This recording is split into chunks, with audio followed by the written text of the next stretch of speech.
아, 지금 저희들이 불공하는 법, 보통 줄여서 불공법, 이렇게 나오는데, 원문을 읽어보면,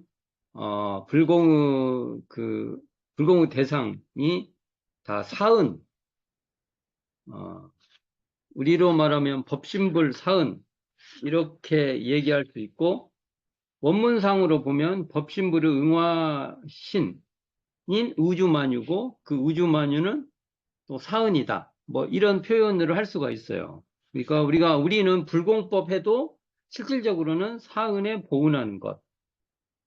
뭐 이렇게 정리가 되겠죠. 그러니까 불공이라는 말은 막 표현이 굉장히 그 전통적 표현이 있어서 그 의미를 따라가다 보면은 다른 의미로 막 번져갈 거예요. 이게 어느 선에서 불공의 문화 전통을 갖다가 쓸 것인가는 우리가 잘 선택해야 될 거라고 봅니다. 그러나 그 중심에는 사은에 보온하는 것이 불공이라는 그 중심을 딱 세워놓고 기존 문화에서 쓰고 있는 불공법에 대해서 우리가 적절하게 갖다 써야 되는데 이게 뒤바뀌면 뭐 소태산 대종사가 의도하고자 하는 본인은 저마치 딴 데 가볼 수도 있다. 이걸 여러 차례 설명을 지금 해왔고 지난 시간에 제가 불공에 대한 얘기를 하면서 이런 얘기를 해본 적이 있어요. 모두가 은혜입니다. 그 우리가 불공할 때 불공의 그 대상인 사은이니까 사은이 은혜지 않습니까? 은혜의 당체잖아요. 그러니까 모두가 은혜입니다라는 말이 나와요. 그럼 이걸 어떻게 이해를 할 거냐? 그럼 당장 질문이 나와요. 제가 좀 상징적인 언어를 써볼게요. 전두환이 은혜입니까? 이렇게 말을 하면 어떻게 할 거냐 이거죠. 그 말은 선악이 다 은혜입니까? 이런 말이 되겠죠. 그때 제가 이러한 불공법도 일원상의 진리의 근원한 안목으로 봐야 된다. 그럼 일원상 진리장이 이렇게 나와요. 선악업보가 끊어진 자리로서 공정영지의 광명을 따라 선악업보의 차별이 생겨나며 이렇게 나와요. 이것을 어떻게 읽을 것인가? 이게 바로 대종사님 말하는 사은세상이고 법신불 사은세상이고 이게 법신불의 응화신인 우주만유고 이런 표현인데 요 문장하고 그러면 이걸 조금 풀어보면 이렇게 되죠. 선악이 끊어진 자리에서 보면 선악이 선의 결과 선을 하면 결과가 어떻게 나오고 악을 하면 악의 결과가 어떻게 된다는 그것이 역력해진다. 이렇게 풀어볼 수 있습니다. 선악에 대한 모든 집착, 선입견 뭐 이런 것을 다 끊고 보면은 이게 역력하다. 이렇게 볼 수 있어요. 그럴 때 이렇게 말할 수 있죠. 모두가 은혜입니다 할 때 선악이 은혜입니까? 라는 질문에 대해서 법률은적 관점으로 한번 설명을 해보면 제가 전에도 말씀드렸죠. 법률은 소태산 대종사께서 우리 인류가 선을 더해 가고 악은 덜하는 우리 인류의 지혜와 의지를 표명한 것이다. 그것을 인도 정의의 공정한 법칙, 사람이 밟아가야 될 그 길에서 정의롭고 공정한 법칙을 추구하는 것, 그 인류의 지혜, 이것을 뜻한다고 말씀드린 적이 있는데 이렇게 되면 어떻게 되냐면 대종사님이 모두가 은혜입니다라고 하면은 선악이 끊어진 안목에서 보면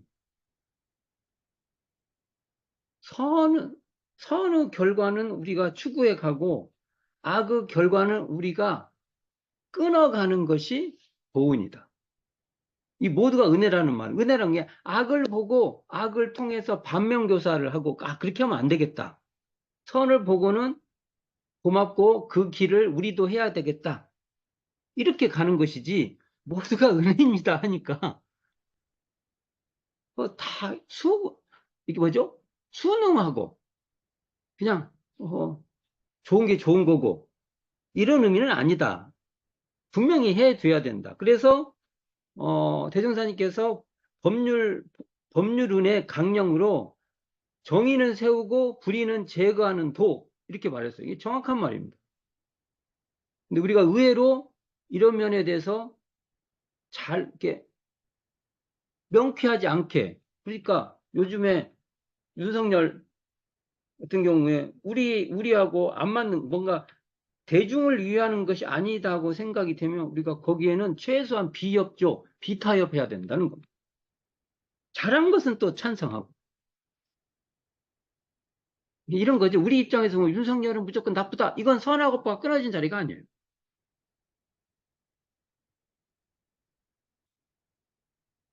아니 내가 좋아하는 사람이면 그 사람은 좋은 사람이야. 이건 선하고 오빠가 끊어진 게 아니에요. 항상 선하게 주착이 없어.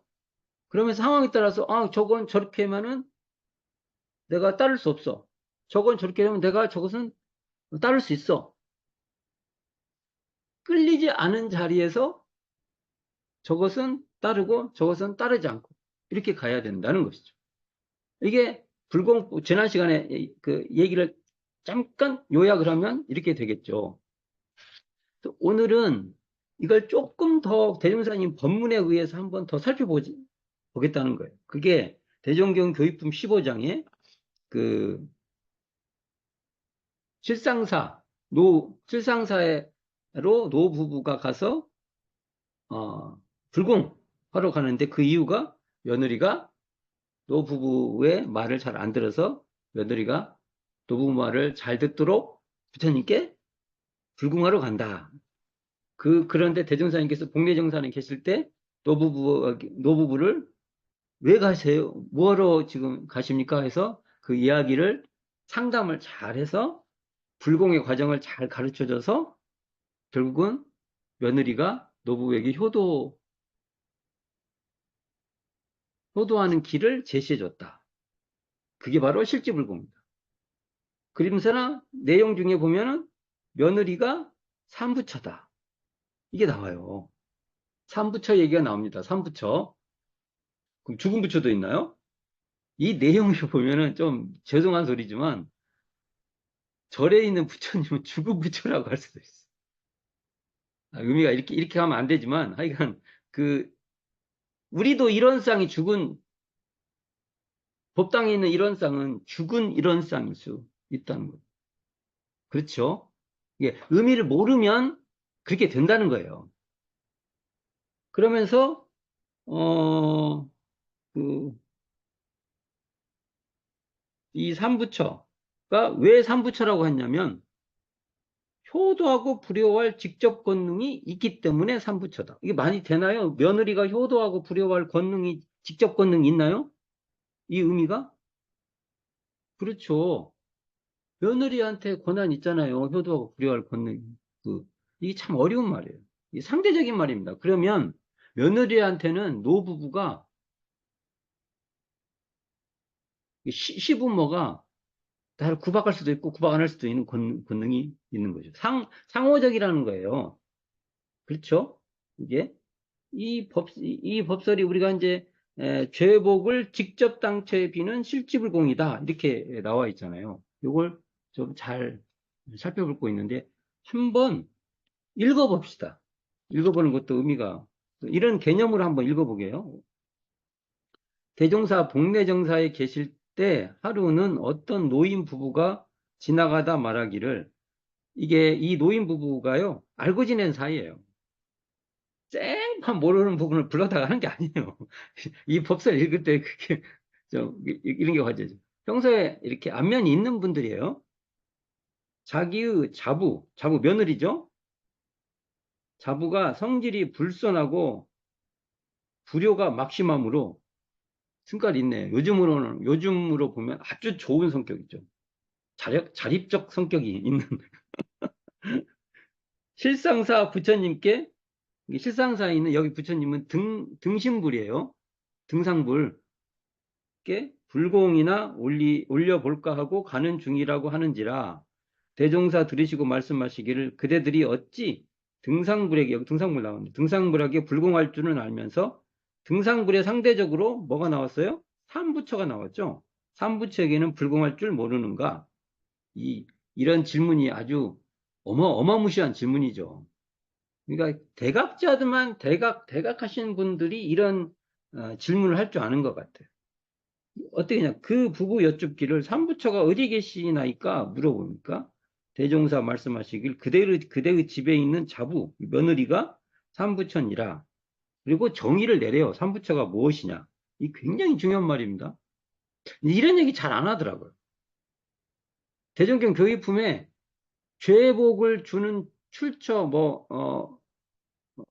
그 권능 또는 근본 이런 표현들이 등장해요. 이거 같은 말입니다.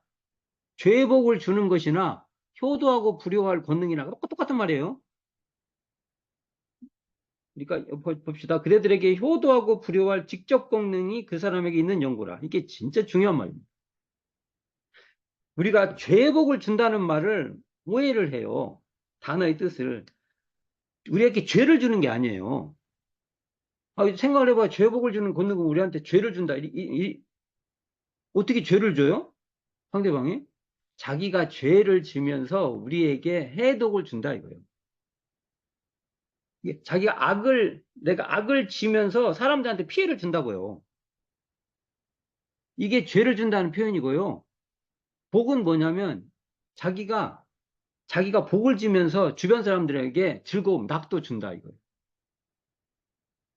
이게 대종경 요원품에 등장해요. 대종경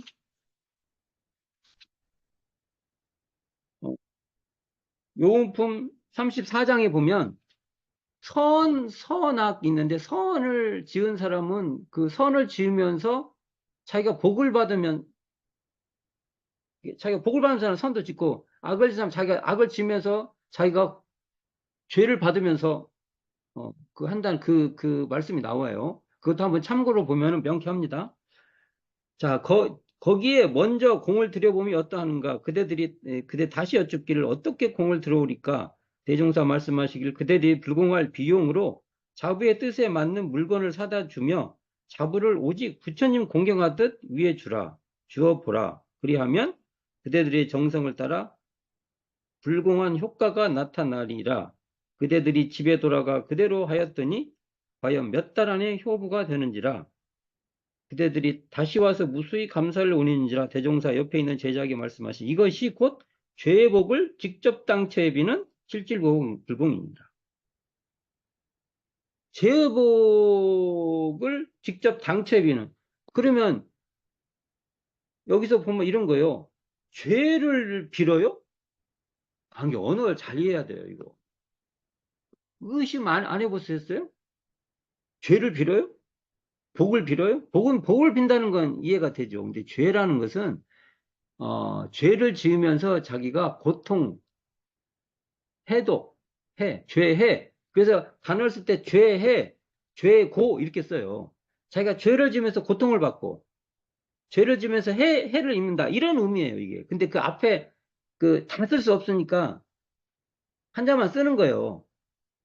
죄해, 복납, 그 중에서 앞에 따갖고, 죄복, 이렇게 쓰는 거예요. 이런 의미도 좀 명확하게 알아둘 필요가 있습니다. 제가 이거 질문 딱 한 번 받아봐요. 어떻게 죄를 받아요?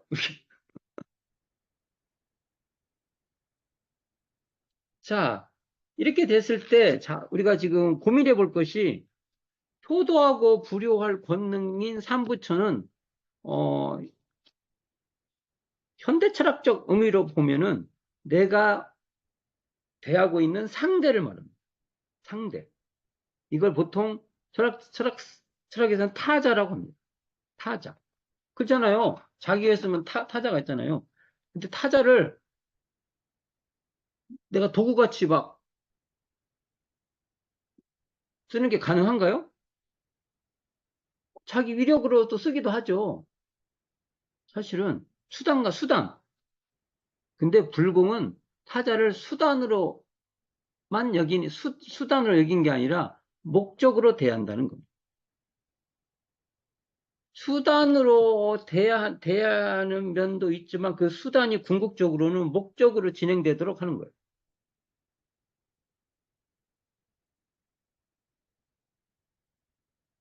칸트의 말을 빌려서 하는 겁니다. 자, 그럴 때 타자를 어떻게 보냐면 나하고 상대자는 차이가 있는 사람입니다. 나하고는 다르다는 거, 다르다. 우리가 다르다, 틀리다 이런 거 쓰잖아요. 다른 거죠. 차이가 있죠, 차이. 차별이 아니라 차이가 있는 거. 특성. 그래서 대종사님이 뭡니까? 이 교재, 이왕에 봤으니까, 이 교재 185쪽 펴보세요. 특성을 서로 이해하라. 이게 지금 대종경 교단품 4장에 있는 내용을 여기서는 더 많이 돼 있어요. 예화가 들어 있습니다. 어떤 예화냐? 음, 그,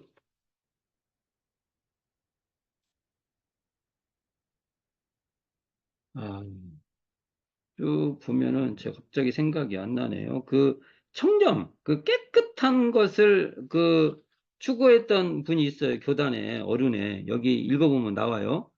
그 예화를 들여서 청결을, 이렇게 한 사람들 있잖아요. 청결을 중심으로 한 사람은, 그 특성이 있다는 거예요. 근데 뭐 이렇게 깨끗해? 우리도 그러잖아요. 그러면, 아이고, 참 깔끔도 보인데, 진짜. 그럴 수 있잖아요. 근데 그 사람이 보면은, 와, 이거 정말 저렇게도 인간이 살 수 있어? 저렇게, 청결 상태가 저렇게 불결하게 인간이 살 수 있어? 이럴 수도 있잖아요. 서로 간의 특성을 알아서 거기에 맞춰서 서로 불공을 해야 된다. 이게 대종경 교단품 4장 내용도 불공하는 법하고 연결해서 읽을 필요가 있다.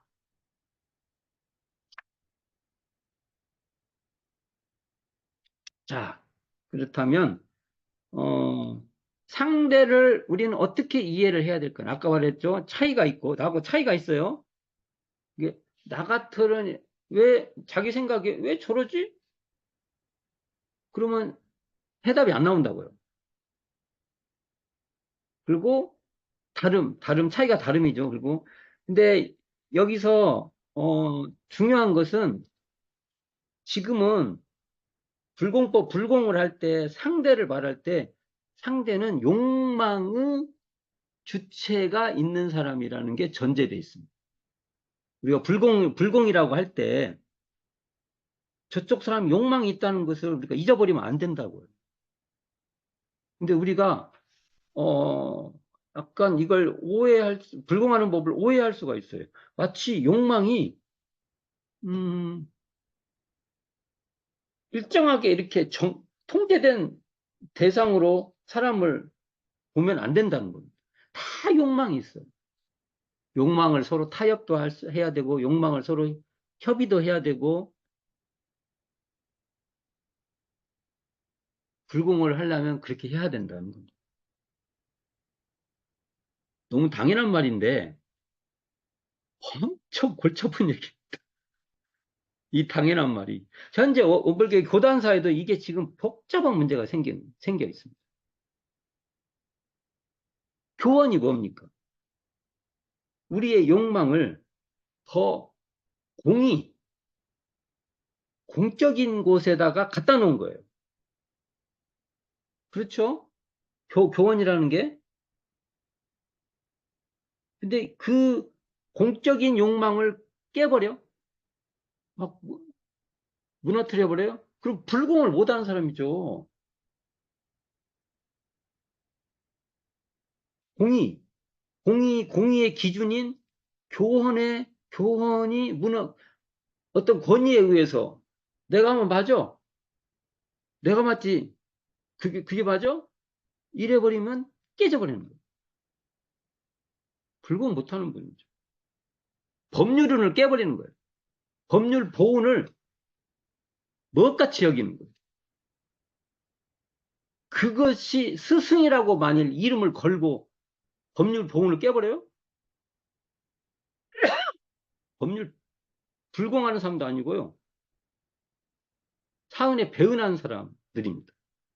이런 지점을 우리가 여기서 논의해야 되는데, 그러면 불공을 좀 봅시다. 불공은 천차, 며느리라고 시부모하면 며느리의 욕망이 있고 시부모의 욕망이 있어요. 그 욕망은 교감할 수밖에 없다는 거예요. 어느 욕망이 어느 욕망을 덮을 수가 없어요. 여기 이 말을 잘못 이해해갖고 불공을 들여가지고 시부모의 욕망으로 며느리의 욕망을 덮었다. 그냥 지배했다. 이렇게 이해해버리면 안 돼요. 큰일 납니다.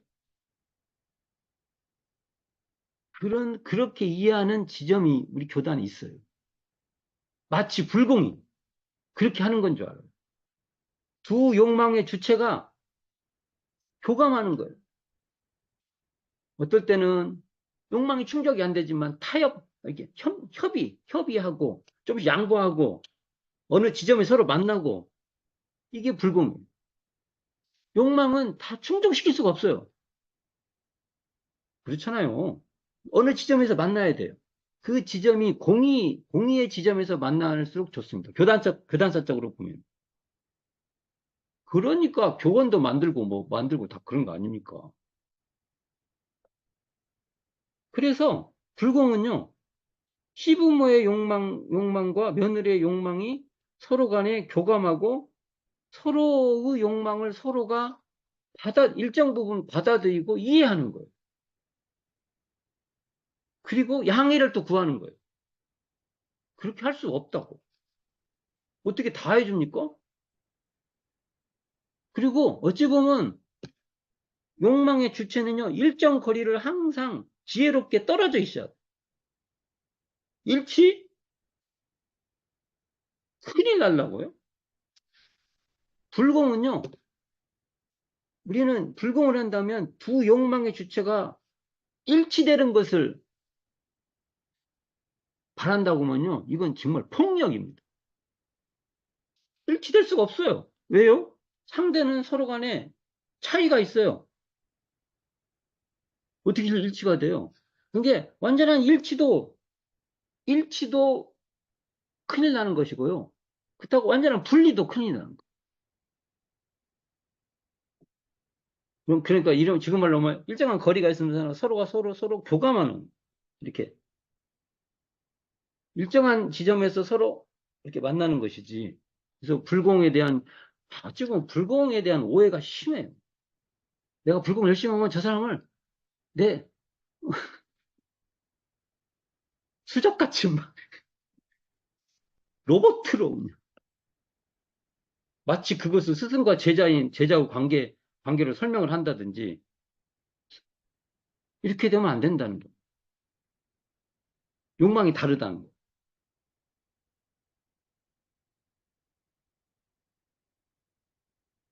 그러니까 두 욕망의 주체는요, 서로가 다른 사람에게 그 욕망이 완전히 지배당하지 않는 그러한 주체. 그리고 그 욕망의 둘은 서로 욕망이 다르다는 것을 우리는 존중하고 이해하고 또 일정 부분 또 공존하고 이렇게 갈 수밖에 없다.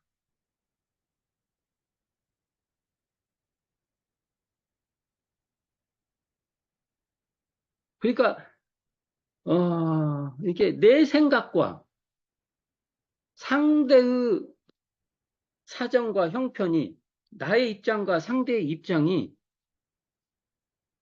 이렇게 서로 겹쳐지는 겁니다. 쓱 겹쳐지는.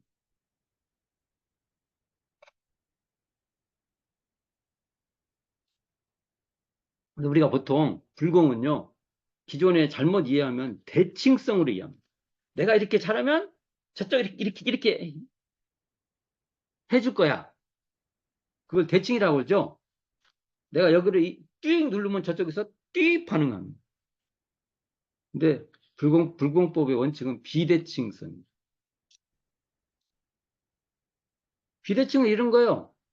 내가 노력을 막 했다고 해서 꼭 저 사람이 내 노력에 그대로 다 호응하지는 않는다는 것을 전제하고 불공하는 겁니다.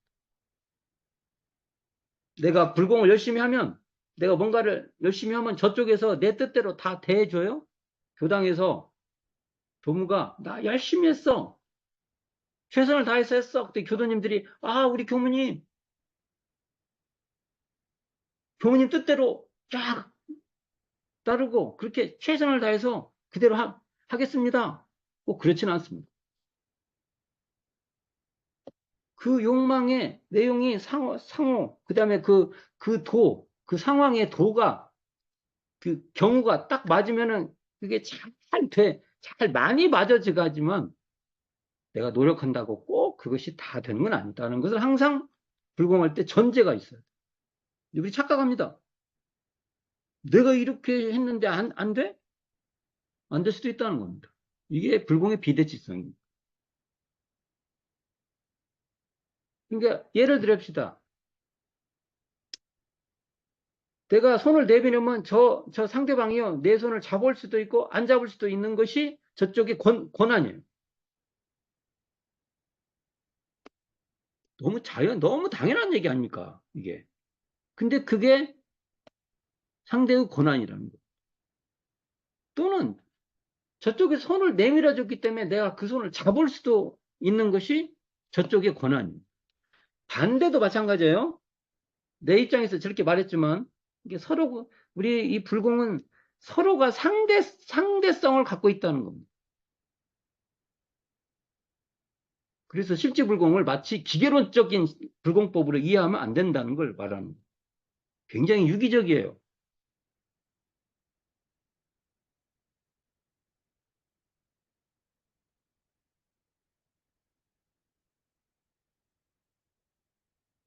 아, 그러니까 불공법을 너무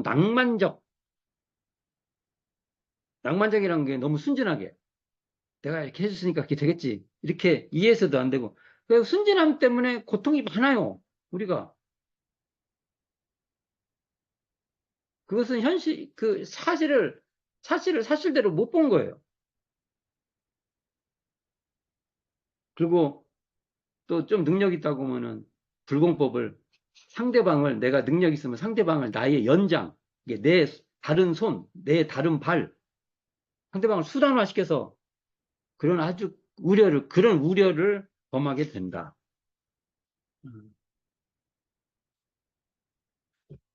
그런 말을 좀 해봅니다. 어, 그래서 불공은 유토피아적이만은 아니에요. 이게 낭만적이지만은 않는다는 거예요. 불공을 하는 속에는요, 비극도 있습니다. 내가 열심히 불공을 했는데, 그게 좀 잘 돼야 되는데, 그 정도밖에 안 돼. 비극적 요소가 있어. 그것을, 불공법은 그것을 받아들일 수 있는 것이 불공입니다. 내가 열심히 했는데 저 상대방이 안 들어줘. 그게 불공이야. 하고 받아들일 수 있는 게 필요하다는 겁니다. 이게 참 애매해요. 불공을 하면 여기 대사님 반드시 성공하는 법이라고까지 했는데 그러나 그 말을 받아들일 때는 이게 내가 불공을 했는데 불공을 안 받아들일 수도 있다는 그 비극성을 내가 수용을 해야 된다는 겁니다. 이런 얘기 잘 안 하죠. 슬프니까 슬픔이 있다는 거예요. 왜요? 권한이 저쪽에 있습니다. 그러나 불공법을 하는 사람은 거기에 연연하지 않고 그게 계속한다. 그런 말을 해봅니다. 우리는 어찌 보면 이렇게 보면은 상대방의 피땀 눈물을 먹고 사는지 봅니다. 우리가 현대사회는, 동물들, 우리가 뭐 치킨 배달해 먹고 뭐 배달해 먹고 하니까 그들의 삶이나 그들의 죽음을 우리가 느낄 수가 없어요. 그러나 그건 다 죽어서 생명을 담보로 이렇게 오는 거예요. 불공을 생각할 때 복잡해요. 현대사회. 이게 물질개벽 시대의 불공법은 복잡합니다. 우리에게 거의 간접적으로 와요. 어떻게 불공할까요? 그런 상황에서 어떻게 불공을 해 갈 것이냐? 이겁니다. 만만치 않아요. 그게, 그래서 우리가 신세를 최소화하려고 하는 것이 불공법도 되고요. 또는 신세를 지고서 적극적으로 보훈하려고 하는 것이 또 불공법이기도 합니다. 이건 선택의 여러 가지가 있어요. 어쨌든 불공에 대해서 알아봤고, 제가 이게 하도 좋아서 맨 마지막에 써놓은 것이 지금 김국진 말이라고 하는데, 그 김국진을 개그맨이라고 해야 돼요? 뭐라고 해야 돼요? 방송인 김국진, 여기 이 말이 있어요. 처처불상 을 설명하는데 아주 너무 꽃과 비유해서 이게 내가 아직 피어나지 않았다고 자기가 꽃이 아니라고 착각하지 말. 이 처처불상 내용은 참 좋은 말이에요. 남들이 피지 않았다고 남들이 꽃이 아니라고 여기지 말라. 남들이 조금 어리석고 한다고 해서 그것이 우리로 말하면 부처가 아니라고 함부로 하지 말라는 소리죠. 내가 피었다고 해서 나만 꽃이라고 생각하지 말라. 또 남들이 피었다고 해서 나만 꽃이 아니라고 생각하지 마라. 남들은 잘 되는데 아이고, 나는 안 됐구나. 그렇다고 자기를 이렇게 폄하시키지 말라는 소리잖아요. 우리는 모두 꽃이다. 참, 세상 사람 다 지혜로운 것 같습니다. 오늘 불공에 대해서 조금 철학적 담론을 조금 해봤어요. 제가 이런 내용은 서양 철학에 공부하는 과정 속에서 이 불공법하고 연결시켜서 내가 나름대로 그냥 조금 이야기 듣기 쉽게 좀 설명한 거예요. 사실 굉장히 막 복잡한 담론들이 많아요. 이게 타자론, 서양적 타자론, 타자, 여러 가지 학문적 그 영역을 좀 녹여서 설명해 본 겁니다. 한번 잘 고민해 보시기를 바랍니다. 네, 수고하셨습니다.